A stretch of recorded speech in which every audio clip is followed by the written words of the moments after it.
next is Wayne Dunn, class of 1997. He is the founder and president and CEO of Clark Sustainable Resource Developments. The Clark, he didn't take his name, but the Clark comes from the fact that one of his partners is the former Prime Minister of Canada. His venture involves the harvesting of mahogany, ebony, and other incredibly valuable hardwoods rooted below the water in an 8,600 square kilometers man-made lake in Ghana. It's the world's largest underwater logging operation, and he's doing this with 3 other Sloan alums from different classes. Wayne's married to Gifty, who was born in Ghana, and they live in British Columbia. He is a public-private sector entrepreneur specializing in social responsibility and environmental sustainability. He's worked on more than 50 social responsibility projects in over 30 countries throughout Africa and around the world. His first international work was in 1994, where he led a 5-country mission helping the United States Development Program, the United Nations Development Program, to explore indigenous economic development alternatives in Central and South America. He directed reform initiatives in Canada, Africa, Latin America, Europe, and Asia, and received the very prestigious World Bank Development Innovation Award. And he has recently participated in the development of a case study for the Graduate School of Business on one of his African projects. His clients are wide-ranging. He has managed international events on indigenous business, trade, and corporate social responsibility at the Organization of American States, the Inter-American Development Bank, and the United Nations. He grew up in a logging family. His life experience also includes piling lumber, driving trucks, fishing, and trapping. His youth was spent, I suspect, as he will tell you, on the grunt end of a chainsaw. He is the only Sloan graduate who is accepted into the program even without a high school graduation, a diploma. But he is probably the only Sloan Fellow who read the Encyclopedia Britannica by the age of 10. He also had a high GMAT. His colleagues in his class describe him as a dreamer and the emotional leader of his class, and I'm very pleased to have Wayne Dunn with us.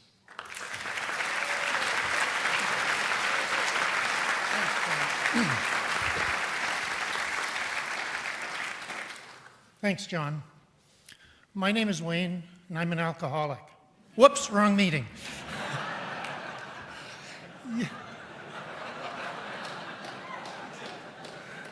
Seriously, it's 10 years out from our class of 97, which was and is the best class ever. And I've been threatened by one of them. If there's any consultant speak, they're throwing tomatoes at me. So, I still often think I was the admissions mistake, and I thank Hal for taking the risk and allowing me in, and Kirk for not throwing me out once he found out about me.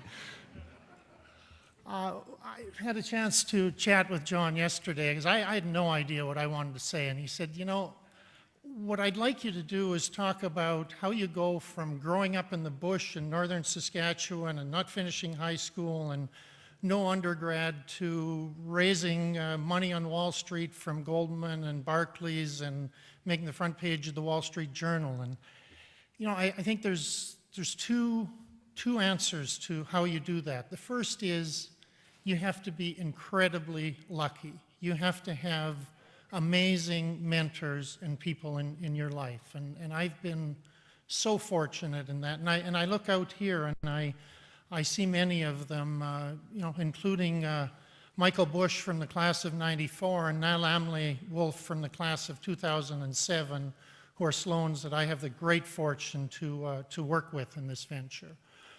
The other thing I think you need is, I don't know about that GMAT score thing, but you have to not be smart enough to know that you can't do things, because I remember quite vividly in 1994, I was dating a girl from New York, and And I told her that I decided I wanted to go to business school and get an MBA. And she said, "That's great. Where are you going to do your undergrad?" And I said, "I'm not. And I'm either going to go to Harvard or Stanford." She said, "You've got grade 11. You've got no undergrad. There's no way. You can't, be serious." I said, no, that's what I'm going to do. And I think if there's one thing, I was fortunate enough, you asked me to talk about DNA. I grew up in the bush, northern Saskatchewan. One of the ways to visualize it is when I was growing up, there was one farm north of our house, and then it was bush and tundra all the way to the North Pole. The furthest north, east-west road was just south of my house. We didn't have a lot of experts to go to. I mean, you looked around and, if you had a problem, you better figure out how to solve it. And you better figure out how to solve it in a way that wasn't going to piss your neighbors off, because you had to live with them. And, so I learned that. I learned that. I was fortunate. My father, who didn't get as far as me, only has grade 7, but who's an amazing entrepreneur and just, my first and best mentor, and that, he taught me the value of hard work and really trying to work in a way where you're part of the community and where you're not stepping on people or living life as not a zero-sum game. And that's a lesson that's been part of my journey. And all of these things, I don't know. How do we know how we come together? How do any of us know how we come to be sitting here? We're all the product of our parents, of how we grew up, of how we adapted to situations, of people who come into our lives. I want to talk, I don't know how much time I have left. I don't have a watch, but maybe for another 6 or 7 minutes and just talk about some of the things that are part of my life experience and life history. And, this place, this institution has been such a defining part of it. I came here feeling so fortunate to have been able to come here and have the opportunity to, live and learn and play with such great people and learn from such great professors and be part of such a fabulous program and a fabulous institution. And every day I just, Michael Bush and I were walking on campus yesterday and just talking about how privileged we all are, every one of us, that we can be here associated with this institution and all the greatness here. For me, I grew up, I quit school after grade 11, went to work in the bush, as John said, on the grunt end of a chainsaw, and worked here and there and did things. And I think I had my last job when I was about 21 or 22, and then I don't know if it was a decision, but somehow I figured out that in my life, it sounds really profound now, it wasn't, but I wasn't really disciplined. I wanted to do what I wanted to do, and I knew if I was going to be able to do what I wanted to do, I had to figure out a way to get somebody to pay me for doing what I wanted to do, because otherwise I didn't know economics, but that one seemed pretty simple. So it's all been sort of about things like that. I remember in the early 80s, I was in my hometown, Big River, Saskatchewan, and the high school there likes to say that, we got to be the best high school in the world because all you need is a grade 11 from Big River to get admitted to the Stanford Business School. Anyway, I decided, a couple of guys from here started a company called Apple, and there was an Apple II Plus, and I really wanted to get an Apple II Plus. I couldn't afford one. There was a trucking company that was headquartered in Big River, and they were hauling general freight, and they had about 300 accounts receivable customers. I didn't know what accounts receivable was, but I knew they had to do a lot of manual bookkeeping, and I'd read about computers, and I thought there's got to be a way that I can use this to get myself a computer. So I went and I convinced the owner of that company that he should give me a contract to do his accounts receivable and his general ledger and set it up on computer. And somehow he never thought to ask me if I knew anything about accounting. Sort of like Hal, when I told Hal, got to tell you, I don't have an undergrad. He didn't ask me if I finished high school. And, you know, like I said, I wasn't smart enough to know what I couldn't do. So I convinced him of that. I used that to borrow some money from the bank. I went and bought an Apple II Plus and an extra disk drive and a printer and an accounting program, and I got their stuff, and I sort of locked myself away for about a week, and I'd enter everything and run it, and it didn't work, and I'd do it again. And at the end of it, I sort of figured it out and you know, learned that, and you know, and I could go online. I created some very interesting and exciting opportunities. This was back in the early 80s when there was a fundamental change with computers. There was some exciting vertical markets opened up. I was going great guns until some business realities hit and I went bankrupt. Anyway, another learning, but it, you know, I just sort of kept going, stumbled a lot of times in my life, but fortunately, you know, I just always somehow managed to have the people around me that gave me the courage and the strength to get up and stand up and go again. And I'm not sure, next part I'll pick up. I decided that for some reason, not sure why, I wanted to work in Indigenous development, working with Indigenous peoples in Canada on business and economic development. And found a way to get started on that. You know, another story similar to the computer and accounting, but anyway.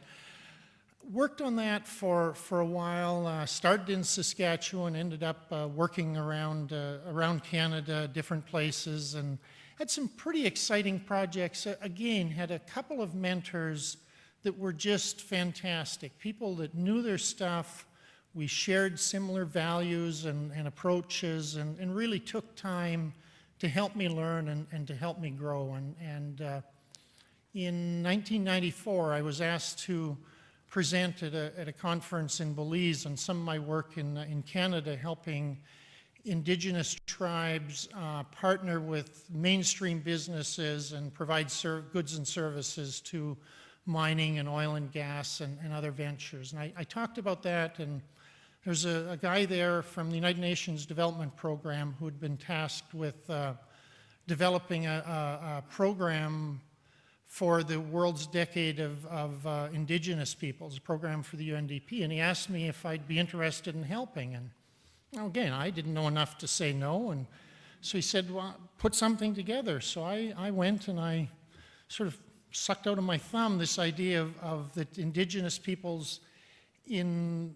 Central and South America could partner on business initiatives with Indigenous peoples in Canada, and managed to sell that idea at the UNDP to get started, and worked you know, for 3 or 4 years prior to the Sloan program in that, and just was fortunate enough to have some amazing experiences.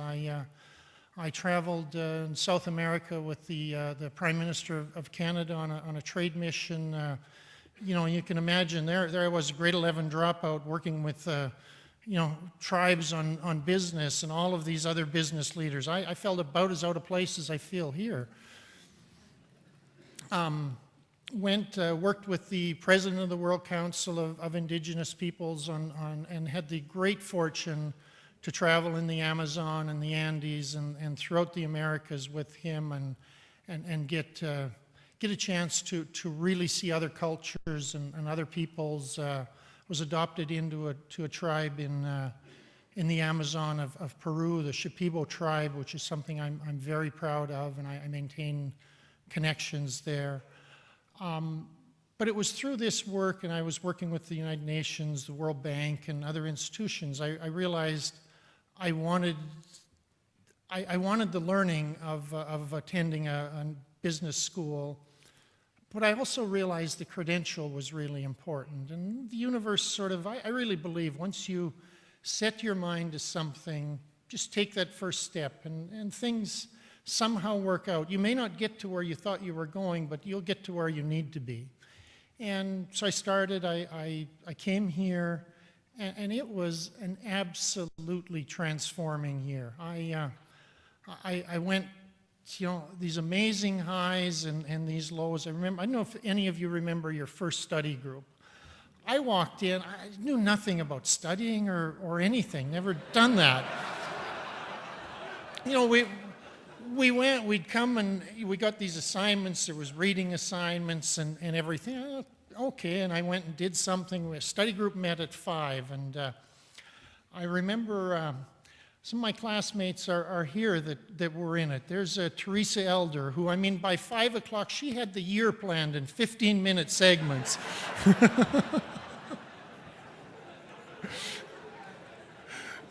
And she read everything, she knew everything, and there's Jonathan, who just knew everything, whether he'd read it or not. And Francesco, who isn't here, but it was, another just brilliant guy. And I remember just going in there and, oh my God, what am I doing here? But we had the great fortune of just having a class that really came together. We, as Teresa pointed out, have the best attendance here, had the best attendance at the last reunion I was at, and will at the next too.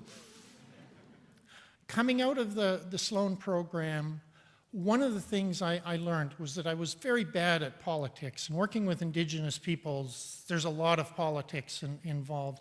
I still believed that the space where business, environment, and community meet, that there was a lot of value to be developed in that space, and it was a really interesting space to work in, and that it would feel good to work there. So I left here deciding that I wanted to work in that space, and fortunately one of my classmates, Ellis Armstrong, was over there somewhere, took a risk, and he was running BP's operations in Venezuela and asked me if I'd come down and help him think about how he could work more effectively with Indigenous peoples in Venezuela. And and that was great. It gave me some cash flow, which I really needed, because I don't know who talked about self-sponsored Sloan starting 5 years ago. They started 10. And I was really broke and did that project, and having that credential, worked for BP, helped to get additional work, so I started to develop a small practice helping businesses to really address non-market issues in various places around the world, and had the great fortune to work with a company called Placer Dome of Canada. We're the first major international mining investment to go into South Africa post-apartheid, and help Placer develop and implement some programs and projects there that won a number of awards from the World Bank and other institutions, and that were actually developed into a case study here at the business school. But I'd always believed that you could have your cake and eat it too. And in my case, my cake was I wanted to drive profitability. And at the same time, I wanted to drive environmental and social change. And that may seem like an impossibility. Even Jeff Moore's solver ants might not be able to solve that one. But I really think we're doing it with our latest venture. I've worked on many projects around the world and with different companies. I think the venture we have now is actually doing that. We are driving, we've developed a new concept, a concept that's been funded by the likes of Goldman and Barclays. It's been covered in some interesting places. But it's also driving social and environmental change. Every tree that we harvest leaves timber standing and continuing to absorb carbon. Our output will have the best environmental footprint of any harvesting of standing timber anywhere in the world, anytime, ever.